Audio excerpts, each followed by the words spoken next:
Speaking of torture, the name dismemberment by horses is certainly familiar to many, but have you heard of tree ripping? It's a form of punishment used by the Rus people. They would tie a person's hands to two bent trees and then release the trees, allowing the force of the trees snapping back to instantly tear the person apart. Just like this.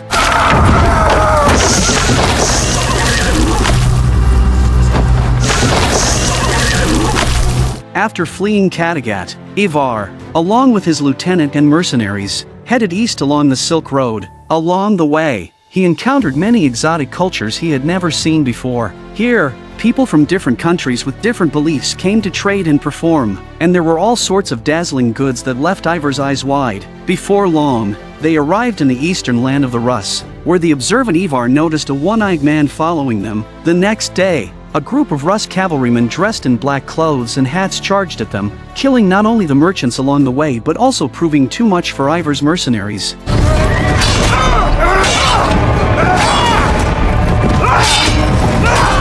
It turned out these men were called by the one-eyed man, who had heard Ivar drunkenly claim he was a king, so he sold this information to the Rus soldiers. Curious about this so-called King Ivar, the soldiers took him back to Kiev. At this time, the ruler of Kiev was Prince Oleg the Prophet, whom everyone called Prince Oleg. Oleg was a man of cruel methods. Historical records indicate it was Oleg who moved the Rus capital from Novgorod to Kiev. Hearing that Ivar was a king from Norway, Oleg immediately became interested, his ancestors being Swedish Vikings who had established a centralized authority in Rus and had converted to Eastern Orthodoxy. Oleg had heard of the fame of Ivar the Boneless, but he was curious about Ivar's real intentions for coming. Upon learning Ivar was fleeing from his brother's assassination attempt, Oleg expressed his willingness to shelter him. Then, Oleg tortured Ivar's lieutenant, Vigrid, severely, wanting to understand the real purpose of Ivar's visit. Even though Vigrid confessed everything, the cautious Oleg still did not believe him. However, when Vigrid described Ivar as a god, Oleg realized Ivar held a significant place in the hearts of the Norwegians. Later, Oleg used an even more brutal punishment and invited Ivar to watch. They bent trees to the side and tied a man's hands to the bent trees. As the trees were released, the compressed trees snapped back in the opposite direction, tearing the man's body in half. Such cruel methods left Ivar gaping in horror, far more brutal than any burning or hanging punishment he had seen before. But Oleg's madness continued. He took Ivar on a hot air balloon ride, believing that if Ivar were a god, he would surely be able to fly and not fear heights. Unexpectedly, Oleg's words awakened Ivar. Ivar had almost forgotten he was a descendant of Odin, but then he became particularly calm and confident, even stating he would protect Oleg. You're not a god!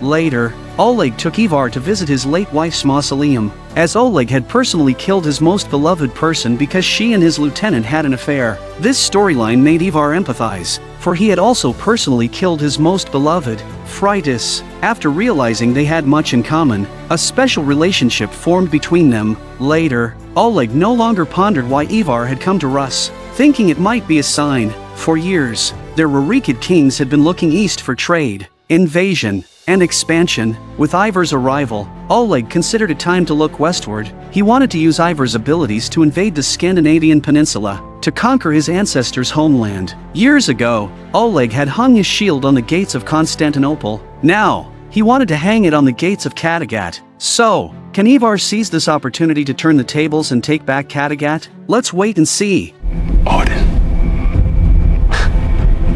To Odin. Oleg took Ivar to the Rus capital of Novgorod, to meet his elder brother, Askold. Before the banquet began, Ivar was curious why everyone called Oleg the Prophet. Oleg explained that when he besieged Constantinople, the enemy's ruler invited him to dinner seeking peace. However, before that, he dreamt that someone had poisoned the wine, so he didn't drink a single drop at the banquet. But his lieutenant, ignoring the warning, drank the wine and indeed died of poisoning. Since then, he has been known as the Prophet. As Oleg finished his story, Askold entered the banquet hall with a boy. Askold was a favorite of King Rurik and, after Rurik's death, was in charge of guarding the heir to the Rus throne. This boy, Prince Igor. After a brief exchange, Oleg proposed the idea of invading Kattegat to Askold, who was willing to support Oleg, but that wasn't the main point. As they raised their glasses to celebrate, Ivar noticed Oleg didn't drink his wine, and remembering Oleg's story about the prophecy, Ivar realized there must be something wrong with the wine. Then, sounds of battle came from outside. Что не играете? And soon after, the poison in Askold began to take effect. As the orchestrator of it all, Oleg instructed everyone to continue playing music and dancing.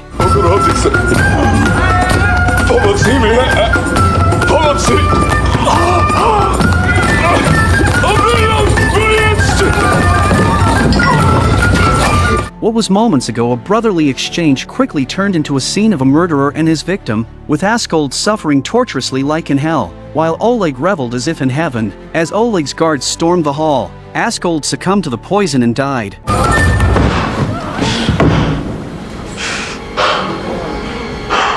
Oleg's move was to seize guardianship of Igor, as clearly, whoever controlled the country's lawful heir controlled the whole of Rus. Not long after, Oleg's second brother, Dir, arrived with his troops. Incredulous that his brother could commit such a cold-blooded act against their elder brother, Dir wanted to arrest Oleg for murder, though his real motive was also for Igor's guardianship. Dir gave Oleg 2 hours. If he handed over Igor, they would be spared. Knowing Igor's identity, Ivar also made efforts to get close to Igor, using small magic tricks to cheer up the boy. A boy just frightened was easily receptive to Ivar's kindness, so they quickly became friends. 2 hours later, Oleg still didn't bow to Dir's threat, telling him that if they weren't allowed to return to Kiev, Dir would meet misfortune in a few days. Because of Oleg's reputation as the prophet, people of that era believed in prophecies. However, Dir soon realized that maybe Oleg was just bluffing, wanting to test Oleg's power. Dir had recently secretly held a wedding,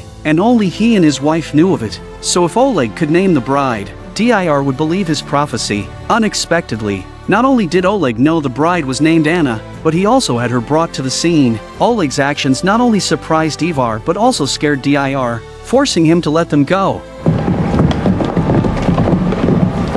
On the way back, Ivar was curious about how Oleg managed to do it. Oleg admitted he was just bluffing. Anna was his former lover, whom he grew tired of and then gave to Dir as a bride. Sadly, Dir was unaware. Back in Kiev, Ivar wanted to know when they would invade Kattegat. Oleg said planning was needed, but before that, he had to deal with Dir, as Dir not only exposed his ambition but also threatened his safety. It doesn't take long for Oleg's soldiers to attack Dir's camp, and the dumbfounded Dir hasn't felt the murderous spirit behind him yet.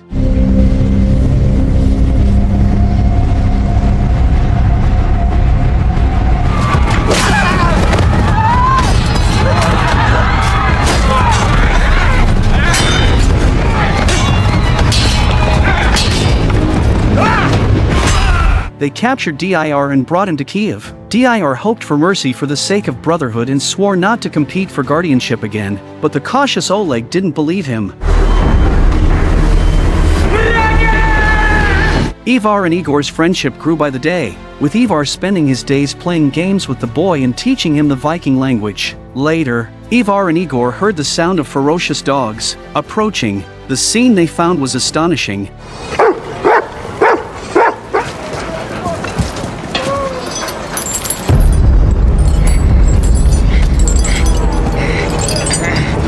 Bjorn's first act as king was to judge those who had been Ivar's henchmen. They had committed many evils on Ivar's behalf, including burning Hvitserk's girlfriend, Thora, to death. To punish them for the crimes committed against their own people, Bjorn decided to banish them permanently and mark their faces so they could never escape their status as fugitives. Even if they were killed, no one would care. This white hair was the man who shot Magnus. You could tell from his expression that his desire for revenge was strong. As the saying goes, letting a tiger return to the mountain will lead to future problems. Who knows what white hair could stir up later? A few days later, a servant of Harald brought news. After being injured in the last battle, Harald was rescued by Olaf, who then took advantage of Harald's recovery to invade and take his kingdom. So, Harald sent for Bjorn's help, hoping Bjorn would remember their past camaraderie and help him out of this predicament. Without Harald's army, Bjorn couldn't retake Kattegat, and since Harald had once saved his life, it was only right for Bjorn to immediately send troops to assist. But now, Bjorn faced a greater responsibility. Kattegat was undergoing significant changes, so he was torn about what decision to make. However,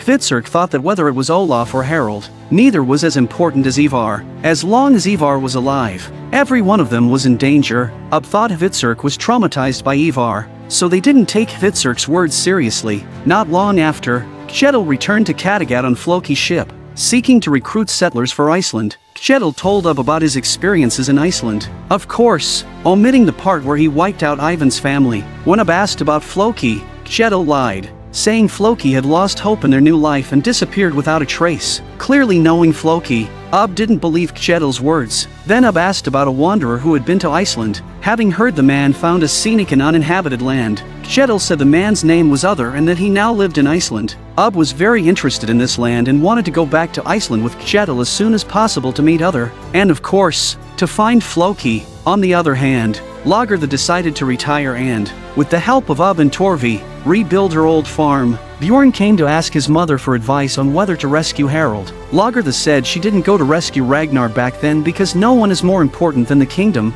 but Bjorn said the kingdom could be left in Hvitserk's care. However, Hvitserk was now doing nothing but drowning in alcohol. How could a drunkard manage a kingdom? So, Bjorn could only ask Ub and Torvi to postpone their trip to Iceland and temporarily help him manage Kattegat, because in the end, Bjorn decided to rescue Harald, otherwise his conscience would always be troubled. We agree.